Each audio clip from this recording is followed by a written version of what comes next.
Política Impura, na Rádio Transforma, com Henrique Prior. Falaremos hoje de Portugal, do conflito israelo-palestiniano e agora com o Irão, e finalmente do Brasil e das suas relações com os Estados Unidos da América. Sejam bem-vindos a mais um Política Impura na Rádio Transforma e na revista Em Comunidade. Peço-lhes, como habitualmente, para partilharem o programa, colocarem gosto, ouvirem até ao fim e, sobretudo, subscreverem este canal defensor da liberdade, igualdade e fraternidade e da informação livre. Falemos então de Portugal. Começamos por falar do facto que marcou esta semana, que foi a decisão do Tribunal da Relação de Lisboa de considerar que não havia o menor indício de crime no que toca a António Costa. Já não falamos noutros intervenientes do processo influencer, mas no que toca a António Costa não havia qualquer indício de crime. A Procuradora-Geral da República, que é tão lesta em produzir informação, face a uma decisão tão grave do Tribunal da Relação, pura e simplesmente fechou-se em copas. E aquilo que tem demonstrado é uma arrogância absolutamente inaceitável para os portugueses. Lucília Gago acha que pode fazer aquilo que quiser, pode derrubar um governo sem dar explicações aos portugueses. O país está neste momento com um governo que resulta de um verdadeiro golpe de Estado protagonizado por Lucília Gago e Marcelo Rebelo de Sousa, o Presidente da República. Marcelo Rebelo de Sousa foi o maestro de toda esta composição e Lucília Gago e a Procuradoria-Geral da República foi, sem dúvida nenhuma, a orquestra que tocou esta composição.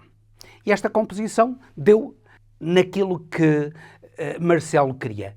Efetivamente, Marcelo, aquilo que queria era deitar abaixo o governo do Partido Socialista, de António Costa, e colocar lá um governo do PSD. Conseguiu. Agora, o país não pede responsabilidades a Lucília Gago? Quem indemniza António Costa pelo dano reputacional que teve com aquele comunicado da Procuradoria-Geral da República que não tinha o menor fundamento, como se veio a descobrir pela decisão do Tribunal da Relação de Lisboa?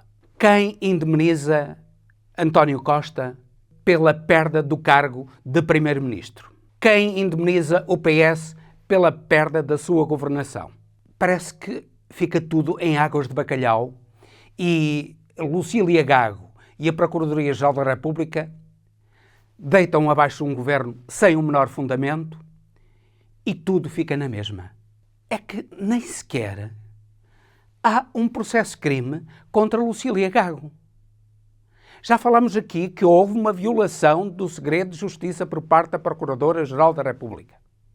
E é pena que os partidos, particularmente o Partido Socialista, que foi o principal visado neste processo, não tenha movido uma queixa-crime contra Lucília Gago, como deveria fazê-lo.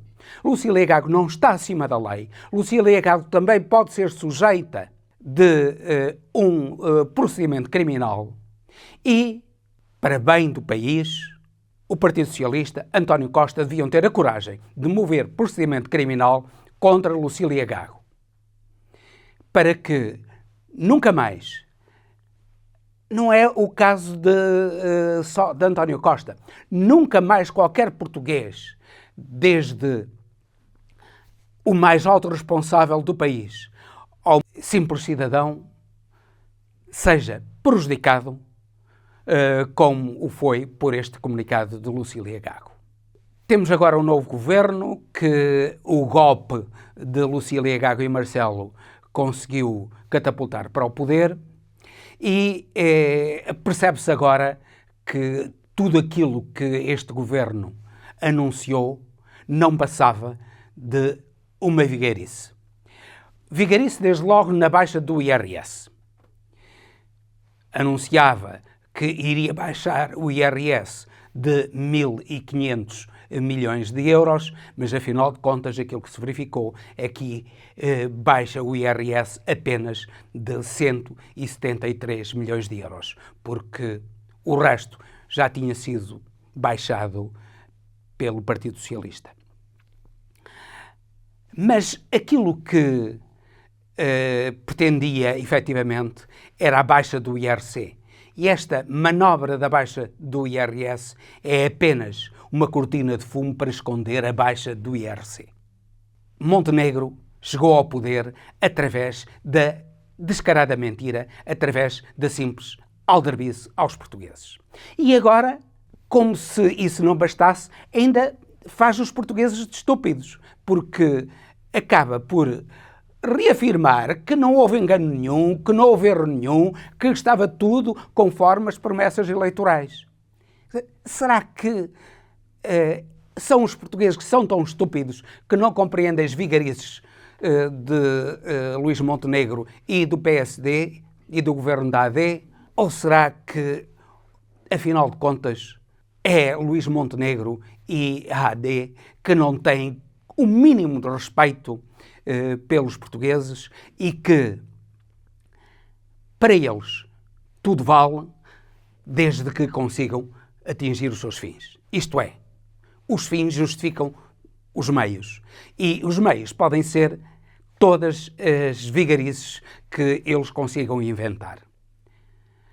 Mas não bastaram as vigarices, agora vemos as trapalhadas em que está metido o governo do PSD. Em pouco tempo conseguiu arranjar mais trapalhadas, mais demissões do que o governo de António Costa, que também foi pródigo em arranjar trapalhadas logo no início. Mas este governo da AD, com as tomadas de posse falhadas e as demissões conseguidas, acaba por conseguir maior trapalhada ainda do que o governo do PS. Tem sorte.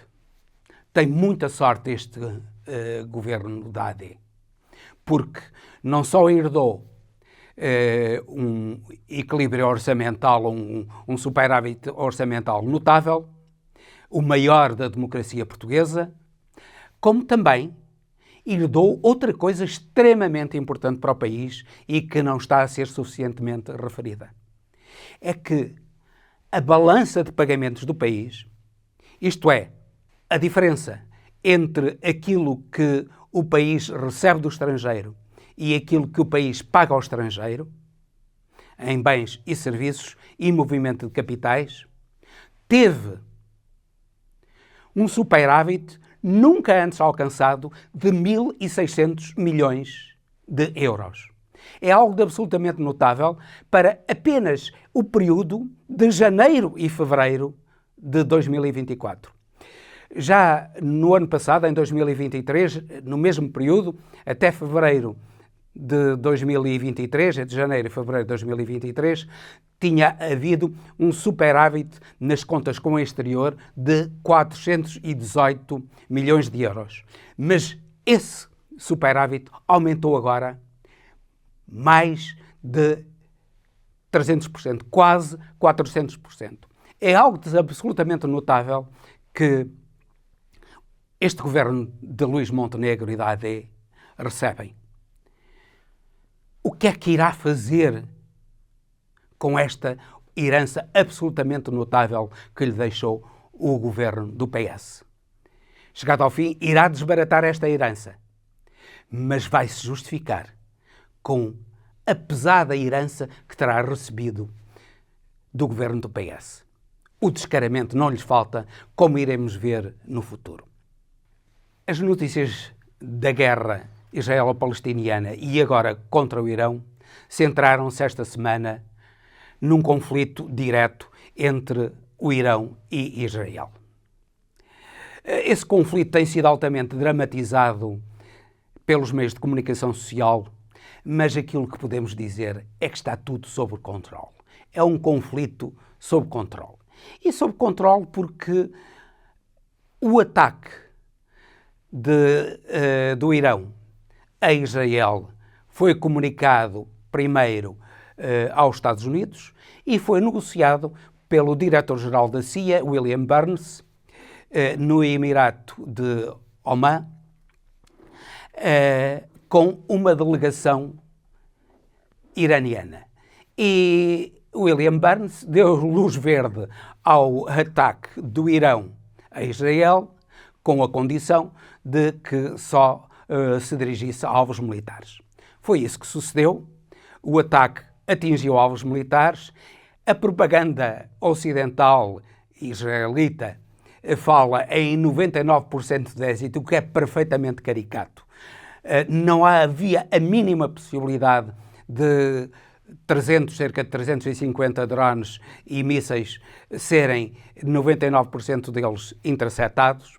Só realmente quem é crente, sem discutir, sem pensar na lenga-lenga ocidental, é que aceitará isso. Na realidade, houve mísseis que atingiram duramente instalações militares, aeroportos e instalações dos serviços de informação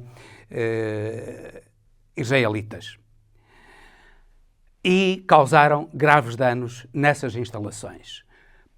Tem-se conhecimento e há fotografias, imagens, de que 9 mísseis causaram estragos bastante importantes em Israel.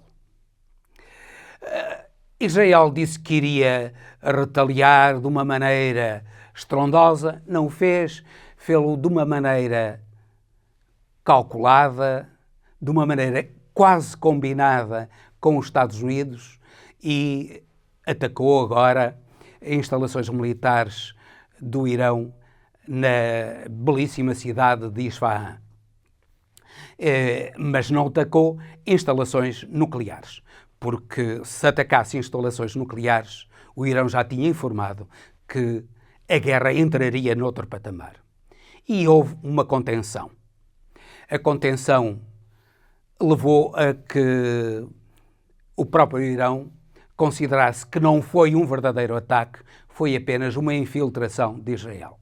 Mas aquilo que parece estar por detrás disto tudo foi a concordância de William Burns, que no fundo é ele quem está a governar aspectos essenciais da vida dos Estados Unidos na guerra, porque Joe Biden é completamente incapaz de decidir seja o que for, e é William Burns que tem estado ao comando das operações, quer em Israel, quer na Ucrânia.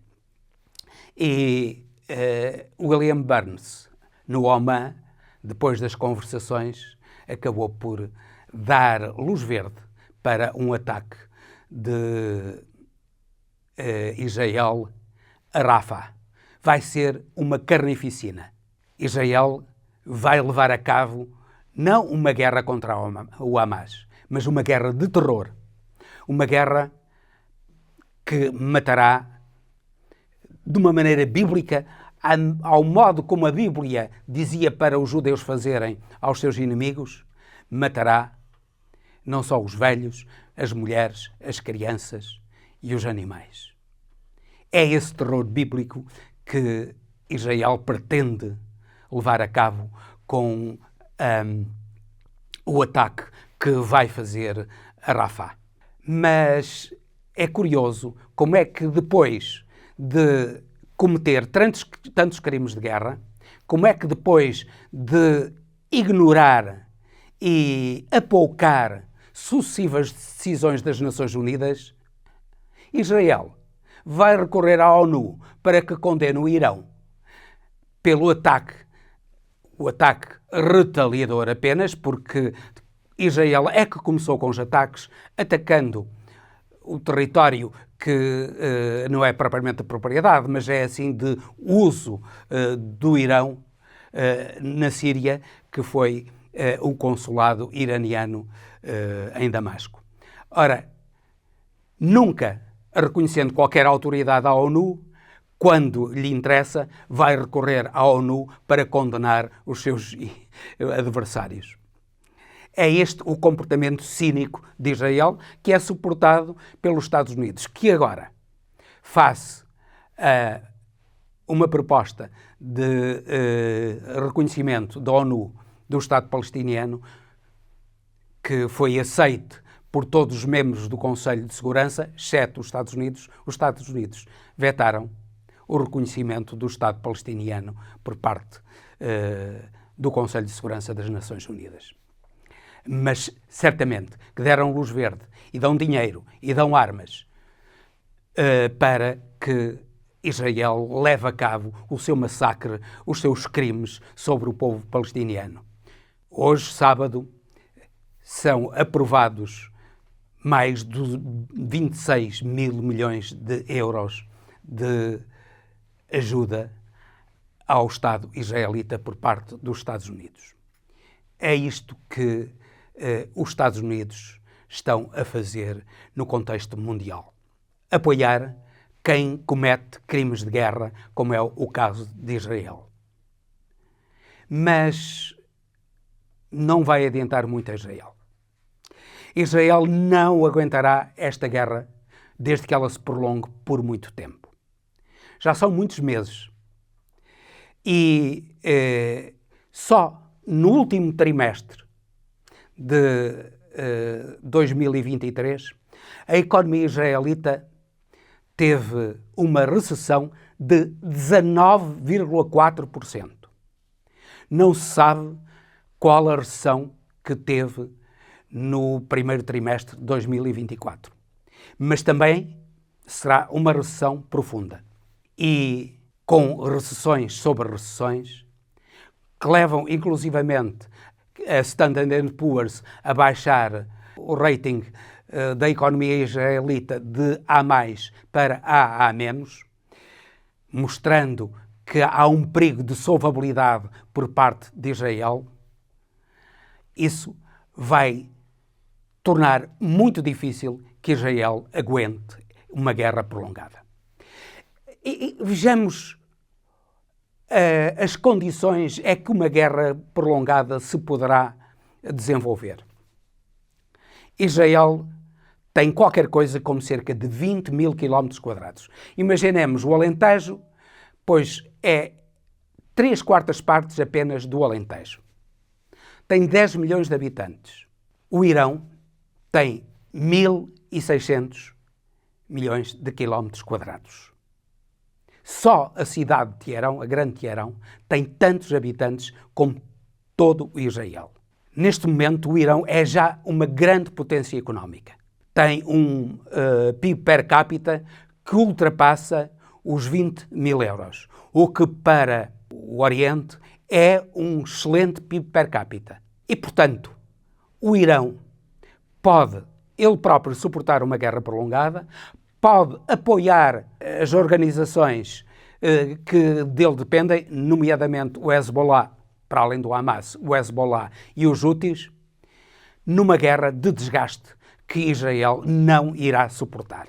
Israel irá sucumbir e só não irá recorrer, em última instância, à bomba nuclear porque William Burns e a CIA estão a negociar para que isso não suceda. Porque se isso acontecesse, seria trágico, porque o Irão e os seus aliados, particularmente a China, não iriam ficar quietos. A China já disse que se o Irão fosse atacado, nomeadamente com armas nucleares, que iria em defesa do Irão. E, portanto, uma guerra com o Irão e, em última instância, uma guerra com a China e até com a própria Rússia é a última coisa que os Estados Unidos poderão suportar. Os Estados Unidos já não aguentam, perderam a Ucrânia. A guerra na Ucrânia já está resolvida. Há apenas um arrastar de uma derrota que já aconteceu. Agora aparece também uma outra derrota que é, no fundo, a derrota de Israel. Israel, ao contrário daquilo que sempre afirmou o governo de Netanyahu, vai ter de reconhecer o Estado palestiniano. os Estados Unidos vão ter de reconhecer um Estado palestiniano. Estão apenas a levar a cabo conversações para que esse reconhecimento seja efetuado, mas não irão evitar esse reconhecimento. E isso é uma derrota da extrema-direita israelita, é uma derrota dos Estados Unidos e do seu complexo militar industrial, que são suportados pelo lobby israelita e que suportam também o governo de Israel de Netanyahu. E daqui passamos para uma reflexão sobre a América do Sul e das relações do Império Americano com a América do Sul. Derrotado na Ucrânia, derrotado no Médio Oriente, agora o Império Americano está-se a dirigir para o seu quintal de sempre, que é a América do Sul. Já tem uma base naval e uma base militar que lhe foi cedida gratuitamente por Milei na Argentina. A Argentina já aceitou ser uma colónia dos Estados Unidos da América e começa a ser levado um ataque contra o Brasil. Esse ataque começou a ser levado a cabo por Elon Musk, que quer catapultar novamente Bolsonaro e a sua trupe para o poder. Esses indivíduos que tão mal fizeram ao Brasil estão agora a ser catapultados para o poder por Elon Musk. E Elon Musk não é mais nem menos do que um apoiante de Trump, um apoiante do complexo militar industrial e, de modo geral, dos interesses americanos, e aquilo que ele pretende é que, através da guerra da informação ou da desinformação que ele pretende instalar no Brasil, o Brasil passe novamente, como foi durante o governo de Bolsonaro, como foi durante a ditadura militar, uma colónia dos Estados Unidos e não um país verdadeiramente independente. O Brasil é um país demasiado importante no contexto mundial para que isso suceda. Esperamos que não se limite a defender-se, porque um dos grandes problemas de quem defende os princípios da liberdade, da igualdade e da fraternidade, como é o caso de Lula da Silva, é que frequentemente se limitam a defender as suas posições. Não, o Brasil tem que passar ao ataque, tem que ser firme com esta tentativa de colonização do Brasil por parte dos Estados Unidos da América. E os próprios Estados Unidos da América, que vivem um período terrível, de imensa miséria de uma grande parte da sua população, têm de mudar de política e de líderes. Há lideranças na América que serão capazes de transformar a América num país verdadeiramente livre e não num país dominado pelos interesses cínicos, criminosos do complexo militar industrial. Infelizmente, o Partido Democrata apoia agora um indivíduo completamente senil como é Joe Biden. Tudo indica que, se Trump não for preso, irá ganhar as eleições. E então o Brasil terá que se defender, porque irá estar sob ataque cerrado de Trump e dos seus testas de ferro no Brasil, Bolsonaro e uma boa parte dos militares e do aparelho paramilitar brasileiro. Esperamos que Lula da Silva e o seu governo tenham consciência disso e passem ao ataque para não serem colonizados pelo Império Americano. E com isto termino, despedindo-me com amizade até ao próximo Política em Pura, pedindo-lhes que subscrevam o canal da Rádio Transforma, coloquem gosto e partilhem este programa. Política Impura, na Rádio Transforma, com Henrique Prior.